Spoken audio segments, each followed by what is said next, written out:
চাকরি বাতিল নিয়ে মালদার সভা থেকে এবার বিজেপিকে নিশানা মুখ্যমন্ত্রীর। হাইকোর্টের নির্দেশে চাকরি গিয়েছে প্রায় 25,000 শিক্ষকের। এদিন এ নিয়েই বিজেপিকে নিশানা মুখ্যমন্ত্রীর। বহরমপুর শহরেই 4 star deluxe premium hotel with luxury and comfort golden retreat. এখানেই জেলার একমাত্র ডিস্কোথেক, আছে রেস্টুরেন্ট, লাউঞ্জ বার, অত্যাধুনিক gym, spa, swimming pool, club মেম্বারশিপের সুযোগ। বহরমপুর শিল্প তালুকে গোল্ডেন রিট্রিট। চাকরি বাতিল নিয়ে ফের বিজেপিকে নিশানা মমতা বন্দ্যোপাধ্যায়ের। হাইকোর্টের নির্দেশে প্রায় 25,000 স্কুল শিক্ষকের চাকরি গিয়েছে রাজ্যে।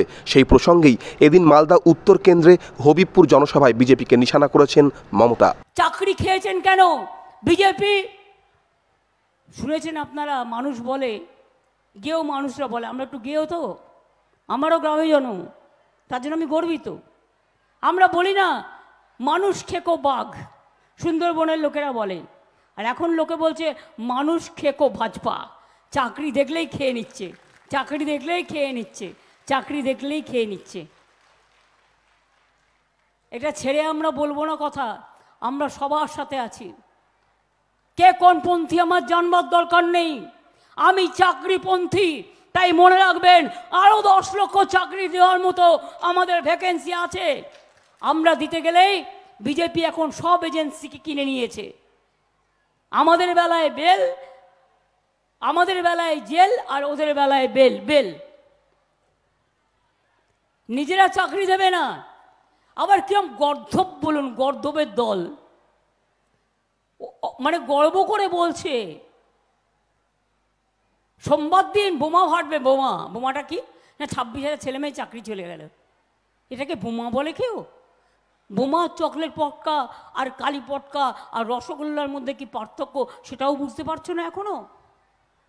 যারা একদম পড়াশুনো করেনি, মাঠে কাজ করে, শ্রম দেয়, রাস্তায় ঘুরে বেড়ায়, জানো না যে মানুষের শ্রম দিলে তার টাকা ফিরিয়ে নেওয়া যায় না? আইনের পথে চলবে, অপেক্ষা করুন, আমরা সবাই আছি ওদের সাথে। এদিন কান্দির বড়োয়ায় নিয়োগ দুর্নীতি নিয়ে তৃণমূলকে নিশানা করেছেন বিজেপির সর্বভারতীয় সভাপতি জেপি নাড্ডা। बोलो टीएमसी के नेताओं के घर से पैसे निकले कि नहीं निकले? रुपयों का गड्डी निकला कि नहीं निकला? जखीरा निकला कि नहीं निकला? टीचर भर्ती में घोटाला किया कि नहीं किया? ये सब घोटालेबाज, भ्रष्टाचार करने वाले, ये मजबूर सरकार चाहते थे। और मोदी जी के नेतृत्व में मजबूत सरकार चली।